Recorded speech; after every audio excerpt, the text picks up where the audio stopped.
పటాన్చెరు నియోజకవర్గంలో మాజీ మంత్రి ఎమ్మెల్యే హరీష్ రావు పర్యటన. గడ్డపోతారం మున్సిపాలిటీ పరిధిలో మాదారం గ్రామంలో కాంగ్రెస్ ప్రభుత్వం వల్ల మహిళలు పడే ఇబ్బందులను అడిగి తెలుసుకున్న హరీష్ రావు. మేము కేసీఆర్ అన్నం నీరు బతుకుతున్నాం. ఇప్పటికైనా మాకు భూములు లేవు.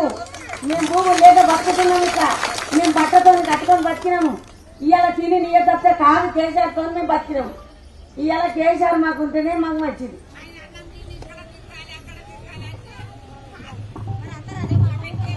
తినేదేమో మేము ఆయనది తిని మళ్ళీ ఇక్కడ అక్కడ తిని వేయాలి అంటుందంటే మా నుంచి కాదు. మేము దక్షిణ సరే మేము అదే ఓడుకుంటాం. మేము దక్షిణ సరే రాదు. 950 రూపాయలు పెట్టి గ్యాస్ వేసుకుంటున్నాం. నెలకు 2 గుడ్డ వేసుకుంటే ₹1 నా అకౌంట్లో పడాలి కదా. ₹1 కూడా పడతలేదు.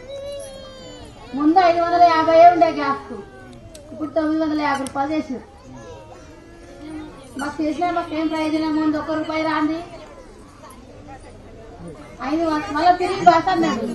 ఏ బస్ అప్పుడు మరి మేము పోతే ఏడాది ఒక్క దగ్గరనే అర్థం మా ఊరా. మా వయసులో ఒకటే బస్సు తిరుగుతుంది మా ఊరు. మేము టైంకి ఏం పోలేము. ఇక ఆటలు లేవు, బస్సు లేవు. మా బస్సు ఏంటి మేము బుక్ చేసుకొని పోవాలి. మరిన్ని అప్డేట్స్ కోసం మా ఛానల్ని సబ్స్క్రైబ్ చేయండి.